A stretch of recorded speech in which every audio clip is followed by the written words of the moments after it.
Dolphins, Colts, we're on to yesterday, to Sunday. And as we always do, we're going to go pretty much chronological through the 1 o'clocks and then the 4 o'clocks and then Sunday Night Football. So if you tuned in for Ravens, Bills, that's a build-up. That'll come somewhere in the 9:30 to 10 o'clock range. But Dolphins, Colts, and this is the first game where it's really tough to give proper credit and give proper blame. So we got to touch on both sides here. But the Colts win 33-8, a dominant outing from the Indianapolis Colts. We have to touch on it from both sides, right? Because you get that a lot, right? Oh, you're talking all about the Dolphins' failure. What about my Colts? What about the Colts and their credit, or vice versa? Let's start with the Colts. Dominant effort from start to finish. They only had 7 drives. They scored on all of them. Yeah. Incredible job by the Indianapolis Colts. And it's not Danny Dimes anymore, I've been told. Danny Dollars? It's Indiana Jones. Indiana Jones. No, That's what they were saying. They were in the live chat last night. The people were saying it's Indiana Jones. No. Take it for what it's worth. You can't have that. Okay. It's already taken.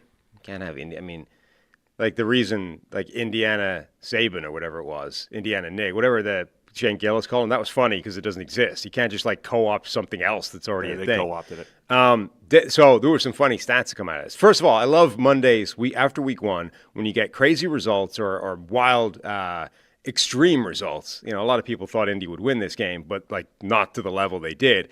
And then you have that inevitable question of, well, does that say more about the team that won or the team that lost, right? Yeah. And we don't know that for a few weeks yet. I think we can take some guesses on this game, but it is fascinating because of that. So early, Daniel Jones, the Colts, they scored on their first 4 possessions, and the last time that happened was the 2006 Peyton Manning Super Bowl year. Going to the Super Bowl. So immediately, 4 drives in, you're like, this is great. We're going to the Super Bowl with Daniel Jones. Perfect. They ended up scoring on 7 straight possessions, which is the most of any quarterback this century, right?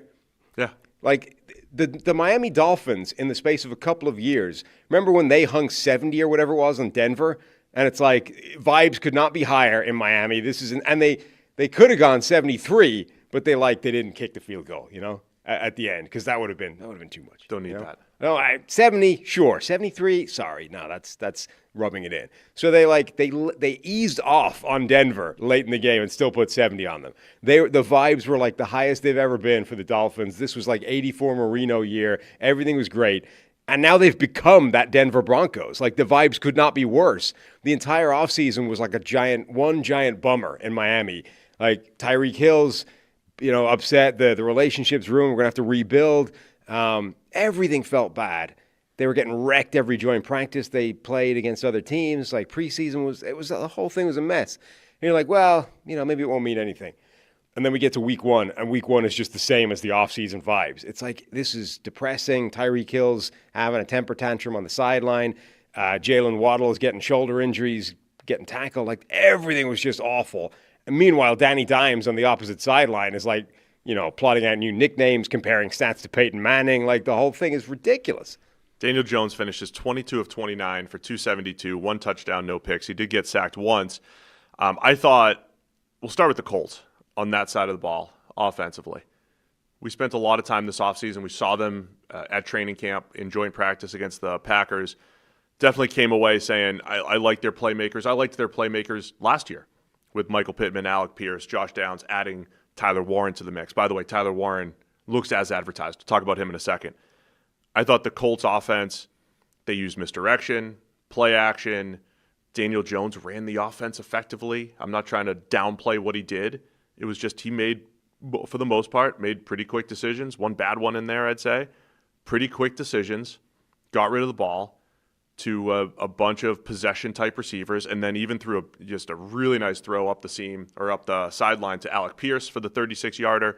But Michael Pittman, Tyler Warren, moving the ball around. The minor miracle in this game, Daniel Jones threw a perfect timing route to A.D. Mitchell. A.D. Mitchell, who has been QB-proof in the negative direction, where it doesn't matter who the quarterback is, he's never on the same page. Yeah, whether never. It's Joe Flacco, whether it's Anthony Richardson. He's never on the same page, and Daniel Jones threw a deep comeback, like a Peyton Manning, by the way. Like Peyton in Indianapolis, a deep comeback well before the break where he put it right on A.D. Mitchell. Daniel Jones is elevating everybody around him. We've been searching for the next Manning, right? Is it Arch Manning? Is it going to be Marshall Manning? Really, the heir apparent to Peyton is actually Daniel Jones. It was right there in front of our eyes the whole and time. We haven't even made this connection. Remember, David Cutcliffe, same coach as Eli, and didn't Cutcliffe coach both Mannings? I can't even remember now. That was years ago. But we didn't even make that connection. But look, Jones played a good game. So I'm going to give all the credit to the Colts, and we're going to give all the blame to the Dolphins, right? Yeah. We're going to split this all up. A.D. Mitchell has been like the connection that Kyler Murray and Marvin Harrison Jr. have on the back shoulder fades. You know, they're just never on the same page. That's A.D. Mitchell with every quarterback in every route, and yet Daniel Jones was able to hit him twice. So I thought Jones played well. Obviously, was very effective, and then Tyler Warren, first round tight end.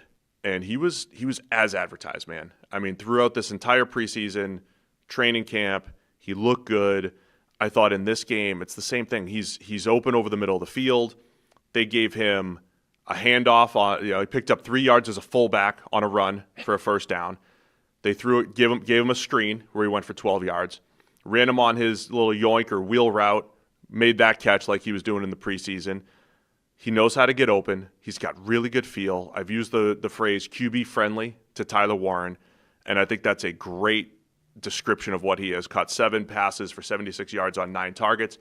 And then you had the run game component here, where he took Matthew Judon, the edge rusher, cut him off backside, and then drove him 5 or 6 yards down the field. So Tyler Warren as a run blocker. Yeah, as a run blocker, as a runner, as a short and downfield threat, I thought Tyler Warren, as advertised, great debut for him. And with Daniel Jones at the helm and Josh Downs, who is their normal possession receiver, he's coming off this hamstring injury where he was in and out of training camp over the last few weeks. I think Warren is just a perfect fit for Daniel Jones in this offense. In addition to Shane Steichen and his offense, which has a good history until Anthony Richardson and Joe Flacco with some inconsistent play there. But I thought that duo, they meshed well. We said it going into the season. Look, this is a good situation for a quarterback, whoever it is, right? If you've got 3 pillars of quarterback support, receiving core, offensive line, and scheme coaching, all 3 of them feel like they're pretty good in Indianapolis. And then you add the defense, which can be good as well. Like this is a team that should make the playoffs if they have the quarterback to take them there. Week 1, Daniel Jones was that quarterback. Will that last for 17 games? Who knows? In this game, like Daniel Jones as a rushing threat is significant and maybe still somehow underrated. He does, however, have the self-preservation instincts of a lemming. I mean, there was a play early in the game where he took a scramble, then tried to cut inside somebody and got just buried from behind by, I think, Matthew Judon was running him down and just annihilated him. You're like, dude, you don't need to take that hit. You've already made the play, slide or whatever. That's probably going to cost him some games at some point where he does that and just gets wrecked and he's, down for a few weeks. But week 1, it couldn't have gone better. Literally couldn't have gone better. Hey guys, real quick, only 40% of our viewers are actually subscribed, so let's change that. Hit that subscribe button, and now let's get back to the action. So full credit to the Colts, and then their defense. I think the Dolphins' offensive line coming in was already a question. Some injuries up front. I mean, they had their issues, but how much is to blame for the Dolphins? Yeah. You mentioned this whole offseason where it felt like joint practices were bad. There's always 2 or 3 teams where it just didn't feel like they got better this offseason. There's not many. Like it's usually, easy, right? It's easy to build up optimism. Because usually you're only adding players effectively. Right. Like you've got a round of We got rid of the bad players. Yeah. We brought in all the good players. And it's easy to build up optimism for, I'd say, 29 or 30 out of the 32 teams. And there's always a couple where it's like, did they really get better? Like they've got some holes that they haven't fixed. The cornerback room is awful. Are they really going to be better on the offensive line? And those were the offseason questions for Miami. And nothing about this game answered those questions other than, okay, the offensive line and the back 7, there are concerns there for Miami, in addition to the way Tua played. If I was sort of guessing, right, I would say the performance of the Colts offense is more due to the Colts offense than it was Miami's defense being an absolute train wreck. Even with, their secondary is awful on paper, and it lost players in this game. Storm Duck went down hurt, and that he was playing for them. So you could only assume whoever's behind Storm Duck on the depth chart is getting worse. The other side of the ball, I think, is more debatable. Like, the Colts defense played really well, obviously. That feels like there might actually be more signal in Miami's offense just being horrendous, at least in this game. The other thing that was ridiculous, by the way, this is the first time the Colts have won a Week 1 game since 2013. Wow, 13.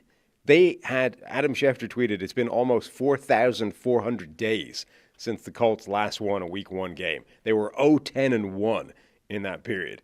That's crazy. All the focus on Cincinnati starting slow. Okay, it's usually 2 games, but like the Colts literally hadn't won the first week for a decade. Is it the Jim Irsay, emotional Week 1 game? There was a lot of that. There was, we'll ask those questions, I think, heading into Week 2. I just want to go through, I thought Tua, Miami offense generally was horrible. Yes. But Tua at the beginning, right? His time in Miami with Mike McDaniel, I think, has been characterized by anticipation over the middle, great feel for throwing that little deep in cut, and his very, very first attempt there, he just overthrows it for an interception. And in my notes, overthrow interception. Then they miss a blitz pickup, he gets sacked and fumbles. Then there's another almost interception in the middle of the field after the backup right guard gets beat up. Then there's an unblocked rusher for a sack, just completely unaccounted for by either the blocking scheme or a hot route. Nothing. Then you have the tight end and the running back trying to block DeForest Buckner, which blows up the entire play. That didn't go well for a sack.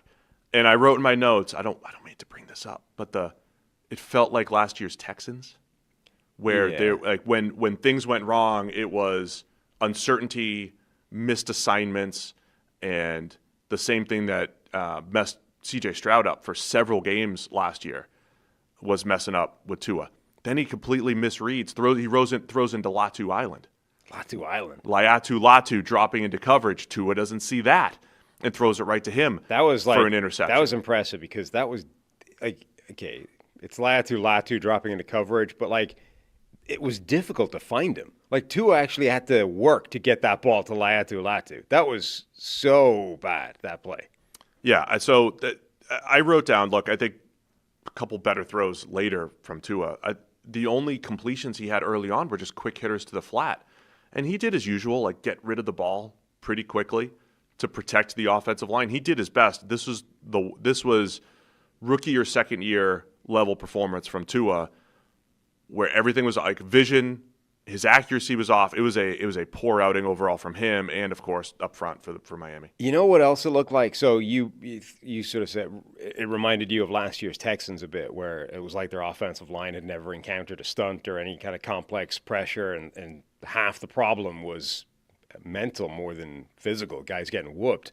It reminded me of last year's Bears, where even the good things are not how you've drawn them up. Yeah. Tua made a couple of. This is the thing. He played terribly, I think, overall in the game. He did, however, make a couple of really nice throws. But even the really nice throws, there's something really bad on the play. So he has a really nice deep out at some point where 2 wide receivers are basically running the same route 15 yards downfield. It's a combination, and they haven't high-loaded at all. They've run to the same spot, and Tua happens to be able to pick one of them out in the sideline. There's another really nice play he has as well, where he hits a guy deep on a scramble drill. But again, it's the protection's already broken down. It's a second chance play. Even the good things were bad in this game for the Dolphins. So it ends up 33-8. The Colts with the win. Anything else on Miami or this game? I credit the Colts. They did a great job. They looked outstanding. Miami looked as bad as we feared that they could be. Yeah. In Week 1. And look, I really thought Tua to Waddle and Tyreek Hill would mask some of their issues, and for 1 week at least, it hasn't. Look, Week 1 overreaction week. Everybody's going to be going all kinds of craziness based off this. This, I think, is the closest thing you're going to get to the overreactions might be legit. This would terrify me if I'm a Dolphins fan. Number one, you got wrecked, but number two, the Mike McDaniel, Tua, this combination for their time when they've been good, it's been all based on exceptional detail, timing, everything being exactly in sync and in a groove, and being, kind of essentially more prepared and ahead of everybody else. Like, we're going to out-execute you, particularly early in the season, because we have this thing down. For them to look like this week one is an awful sign, because like this is usually their strength, right? All the detailed stuff. We are absolutely dialed in. We're in the zone. Tua can do this offense blindfold. He doesn't even have to, think. It's just immediate, 2 seconds out, boom, and the ball's there. There's a receiver exactly where he's throwing it. None of that was there in this game. Like, I don't know how they're finding that in the next couple of weeks. And based off how bad this was, I don't know how long they have to find it before McDaniel's seat becomes or his position becomes untenable. I mentioned this yesterday, by the way, really quickly. With Xavier Worthy's injury and the worse Miami looks, I'm not saying it's going to happen. I'm just saying you're going to hear rumblings and rumors and people concocting Tyreek Hill back to Kansas City stories.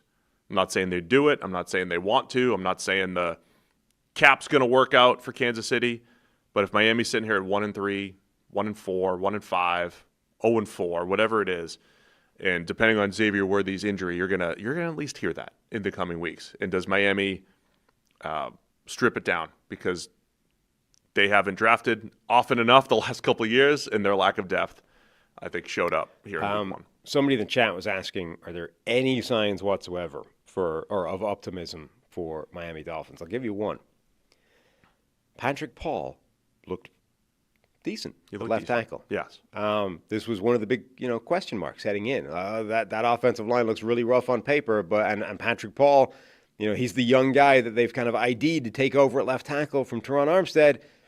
Patrick Paul played pretty well. Nobody else did, but Patrick Paul did. Optimism for the Dolphins. Thanks for watching all the way to the end of the video. Check the Mic is live every Monday, Wednesday, and Thursday, so be sure to hit the subscribe button so you don't miss a thing.